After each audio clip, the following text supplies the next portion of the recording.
Thank you for joining State 48. This is Celeste Rodriguez with Acre 41, and she has been in the cannabis industry for decades. Thank you for joining us. Thank you for having me, Christy. Tell me a little bit about Acre 41 and what you guys do. So, what Acre 41 stands for is we are a social equity empowerment group that we started off doing expungements, free expungements when the social equity program first came about, the regulations, because that was one of the requirements to allow them to be able to, one, get that uh, off their record, and then number two, allow them to, once they get that off that record, they're allowed to actually get all kind of different benefits, right? You could go to school and get financial aid. If you're in need, you can apply for government services. So it just opens the door, even with jobs, right? You could do a background check, don't have that on your background. So it just opens the door for them to be able to level up their life. Okay, so paint the picture. Before, Prop 207 and Smart and Safe Cities, which Chad Campbell, he's now Katie Hobbs' chief of staff. He was the chairman. So paint the pictures for people that are coming in brand new that don't realize what happened with Prop 207. So what happened basically was uh, Chad Campbell had came in. He was a lobbyist, advocated for the cannabis industry in creating the regulations that actually created the social equity program. So Okay. he was the one that actually helped narrate what's taking place now. Because what took place was the scope and the scope of the way the regulations were created were in favor of the existing license holders. And what was the social equity program on paper? Let's not talk about what it actually did, but what was it supposed to have done in the beginning? What it was supposed to do was supposed to empower the communities that were disproportionately affected by the war on drugs. So those communities were policed more. When they did get charged with crimes, their consequences were way greater than of other neighborhoods that they lived in. So it was just empowering them and then allowing them one to enter into the and another thing was allowing them to enter into the industry where they became owners and to be able to empower their neighborhoods and give back to their neighborhoods because if you have a dispensary in your neighborhood, now you can employ people in your neighborhood and then that will bring in more traffic. And then what it does as well is it brings up um, the housing in the neighborhood as well. So everybody's value on their house goes up as well. So Prop 207 passes, and in part, I've read that Prop 207 was in danger of not passing. A lot of the progressives were not going to, buy into it unless they promised the social equity piece. So this wasn't just an aside; it was actually like a big deal that these fragile neighborhoods were promised certain things as far as the social equity licenses. So 26 were set aside for social equity holders. When they started advertising in the community, I've seen some of the flyers. I have one here, and I'll definitely attach it for the viewers. It said life-changing opportunity. We will partner with you. We will go into business with you. Explain to me when you started seeing the recruitment efforts, why it kind of raised a red flag, and how heavy were they recruiting in the neighborhoods? They were heavily recruiting in the neighborhoods and even recruiting in homeless shelters. They went really, really low with their recruitment processes that took place. I mean, they had people on, then not only did they send out flyers, they actually had people that went door to door once DHS put out the zip codes that would be allowed as far as a qualifier. So they went above and beyond as far as getting them. What the red flag was, I mean, at the end of the day, when have they done anything good, right? They operated originally as nonprofits. When have they done anything good to give back to any of the communities or to create circles versus drawing lines and allow any type of helping hand to have anybody become an entrepreneur? So I've watched the industry. I mean, it's always been monopolized with white males from inception. So a person of color coming in and then not having the same expertise, right? The same knowledge. Um, they didn't stand a chance. And then it wasn't only that they came in, I mean, it was blatantly being told, right? It wasn't a secret that they were going to take advantage of the social equity applicants. Nobody had a really true plan to partner with a social equity applicant that applied for these licenses. Okay, so let's let's dig into that a little bit more just for the casual person. Because I didn't realize this was a as big of a problem as it is, 2 months ago until I started really looking into it. So you get this flyer in your mailbox, you have to make like under 50,000. You previously or someone connected to you was adversely affected, meaning, you had a criminal conviction or something because of the old marijuana laws. So you qualify, you enter into this lottery, and it really is billed as we will partner with you. You will get, we'll help you get a dispensary license. You'll own a dispensary. But here we are, people who are in fragile communities. They may have never owned a business before. They're not used to reading contracts. So tell a little bit about why that was a setup from the beginning, doomed to fail. Well, because most all of the social equity applicants that had partnerships with whoever they went into partnership with, none of them had their own actual contract that they went into partnership with. What it was is there was incentives behind it where they were giving you some type of monetary value, which was a very minimal $50, $100, gift cards around the different things, and cannabis, right? And then what they would do is you would sit down with them and their lawyer, or them, or whoever was their representative at that time that was signing off. This is the contract, sign it, DocuSign, they sign it, and then it's sent off. So unfortunately, they never even had an opportunity to actually read the contract.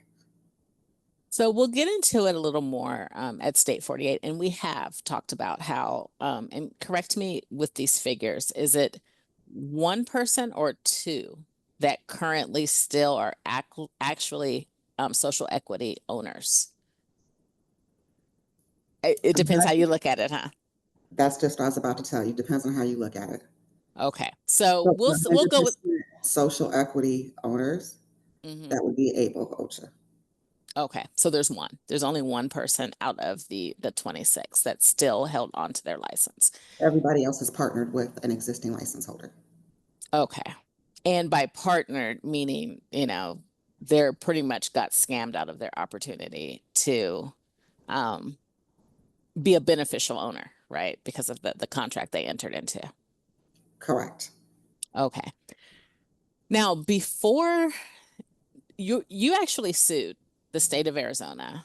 Um, did you sue before the lottery or after? Before the lottery.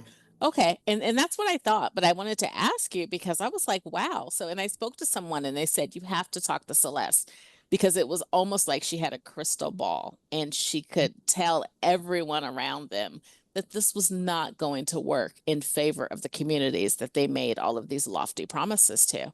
So, how did you know even before the lottery that it was going to turn out now, a few years later being what it is? Because when we were doing the expungements, people were coming and telling us, because we were doing free expungements for people to be able to qualify. That was one of the qualifications. And it was a blessing. I never went looking for anybody, but I started getting all kind of different calls. People were reaching out, or it was the social equity applicants that were reaching out and was like, this is what's happened. This is what I've signed. This is what took place. What do I do? And there was a few people that actually slipped in their regular routine, right, that they were doing, to where a couple of people had their actual physical, well, not their physical DocuSign, and I got a hold of their contracts. So when I put the lawsuit in, it wasn't only me speaking about what I heard. I actually had physical proof of all the contracts, right, that showed that there were predatory practices taking place. And before they even, where it could have got kicked out, right? So they had an opportunity to see that there was fraud taking place, that there was a setup taking place from the beginning, that they didn't stand a chance on obtaining or keeping those licenses. They were sold false promises, fake dreams. And the lawsuit was eventually dismissed, and the terms that it was dismissed on was it it almost seemed like the judge was saying that you brought the lawsuit premature because give it a chance to work, that it may work out. We just don't know yet. Was I reading that correct? I'll keep it cute, very demure, but Yes, that's what he was saying, but I think again, right? Unfortunately, with this industry, there's a lot of corruption that takes place. So he did say that, but he still saw everything that took place. And then there was just even things that took place where they wanted us to our first court date that we had, they actually tried to have us combine cases with somebody that had a whole different process than we did, where they were fighting for nonprofits. So there was Mm, just a lot of just, rigmarole, but they actually dismissed the case on the first day of Black History Month last year. wow. So what is next for Acre 41 with this fight? I mean, what you are basically the face of the community. From somebody coming in, just over the past few months and looking at it, I do see you as one of the early faces. You're everywhere. You're in all the articles that have been written so far. What's next? What should happen in your opinion? I mean, keep fighting the good fight, right? Keep applying as much pressure, putting as much awareness on what actually took place. And I think one of the problems that people think is they're like, it's only 26 people that this actually happened to, where it's not something as a broad spectrum. But what they have to think about it is think about the opportunity of those 26 people, right? And even the other people that could have applied and actually got into the licenses if it wasn't flooded with applications the way that it was. So to me, it's just looking at it might not be a lot of people, right? It might not be a broad spectrum, but it affected 26 people or 24 people Right. seriously. Like it changed their whole spectrum. And one thing that you know, I don't know if I made this clear in my first article. 250 million is bare minimum what we're looking at that could have flooded into the inner city communities. And you get to that number because each license, if it was sold according to just the base value, should be at about 10 million. But people have actually, been selling for, well, you tell me, what have they been selling for? The highest one went for 15 million. And just to make the your viewers understand as well, this was a paper license. This wasn't even an operational license. This wasn't even anything that had secured property. It was simply a paper license. That was our value. Right. And so when we're talking about the social equity people that, sold their license or, sold a portion of it, partnered, they've gotten very little. They've gotten like, maybe a couple of thousands. Is that correct? Yes, and I would say the minimal I heard was 35,000, but I wouldn't say that any of them sold their licenses. Their licenses were stolen from 'em. They didn't have an opportunity. So if you said, "No, I didn't wanna sell it," what they would do was cause harm, because that's what's taking place with some of the social equity applicants, where not only do they get sick, right, physically because of all the like, one of the social equity applicants told me, it was a dream and a nightmare all in the same breath, right, where it actually deteriorated her health. But they were financially to where if they didn't, they'd be more harm. Like some of these social equity applicants are more harm than what they started off with because the litigations. Once the bad guys won, right? What actually ended up taking place was they had to end up paying litigations, lawsuits, their legal fees, everything like that. So it made it a whole nightmare. But it caused more harm than it did good with them. And nobody sold anything. It got stolen from it. They didn't have a choice. That that's a huge correction, and thank you for making that correction. Through unfair business practices, they were Yes. basically, swindled, forced, coerced. You're absolutely right. They did not fairly sell anything, and I appreciate that correction. Unfortunately, a lot of them are tied up under, disclaimers, under, agreements not to talk. So hopefully I'll be able to break through and actually, talk to some of them, um, if they're able to. And a lot of them just, they might have to talk on a black screen because they just don't want any more public, exposure because we're dealing with people that have deep pockets and we're dealing with the state. And so a lot of people, they've been through so much trauma already that they Yes. have been very hesitant to talk to me on the record. So thank you for your perspective. That's definitely one thing that you're close to all of them because you've been there through the beginning. So I appreciate that. We talked about the 250, million at a base level. But if they would have kept, if they would have kept full ownership of their license, like you said, it would have been a dispensary in the community that could have employed people. Now, I did get my hands on an internal memo, and part of the rhetoric that's going to be coming out is the spirit of Prop 207 was to improve the inner cities. And they're still, this is the spin that they're going to use. They're still legally doing that as long as they maybe do like a charity program or maybe employ people from the inner city. That is the spin, over the next couple of months based on this internal memo that I got, that dispensary owners, have been advised to start saying. Why is that not anywhere equal to? Because you've been in and out of dispensaries for a while. Why is that not anywhere equal to what this program should have done? Because what that program did was create in general was supposed to do was supposed to create generational wealth as well as generational knowledge, right? So it was something deeper and something more than just employing somebody or giving back to a charity that when if you look and trace it down the rabbit hole, the charity probably belongs to the license holder or attached to the license holder as well. So I mean we really have to make it make sense at the end of the day, right? Once you start looking into it, you just see that it ends up being a win-win for them. So if they are donating to a nonprofit, to a charity, something like that, 9 out of 10 times it's a kickback coming to them or it's something that they're involved in heavily.